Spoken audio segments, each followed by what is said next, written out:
আসসালামু আলাইকুম বন্ধুরা। এখন ঘড়ি কাটায় প্রায় 4:30টার মতো বাজে। আজকে 12ই সেপ্টেম্বর 2025। আজকের আবহাওয়াটা অনেক সুন্দর। অনেক দিন পরে মনে হচ্ছে যে আজকে বৃষ্টি আসবে। আমি একটু দক্ষিণে গিয়ে দেখাই। এটা হচ্ছে দক্ষিণে প্রচুর মেঘ, একদম কালো হয়ে গেছে আমার দক্ষিণে। হয়তো আমার ক্যামেরা খারাপের জন্য অতটা বোঝা যাবে না, তবে অনেক মেঘ ধরাইছে আজকে।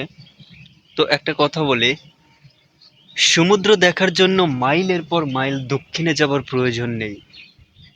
প্রত্যেকটা মানুষের জীবনেই একটা করে সমুদ্র থাকে, আর সেটা হলো দুঃখের সমুদ্র। আর সেখানেও লোনা জল থাকে। আজকে বাতাস হচ্ছে, অনেক ভালো লাগছে।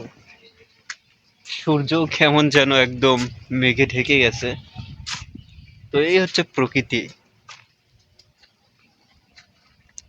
60 থেকে 70 বছরের জিন্দেগি পেয়ে আমরা ভাবছি সব কিছু পেয়ে গেছি, কিন্তু যখন কবরস্থানের দিকে তাকাই তখন মনে হয় যে এই জীবন একদম সংক্ষিপ্ত।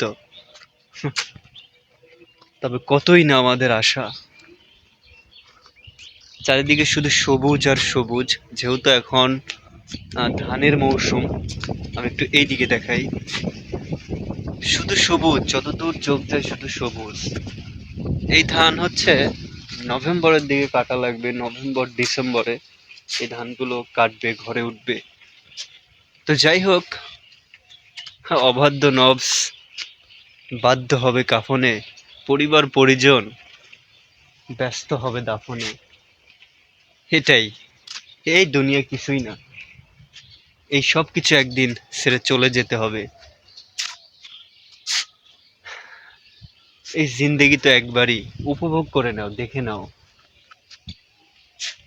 আর কখনো এই দুনিয়ায় আসতে পারবো না, কখনোই না।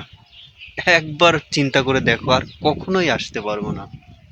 উপভোগ করে নাও। আল্লাহর সৃষ্টি কত সুন্দর, তিনি কত কিছু সৃষ্টি করেছেন।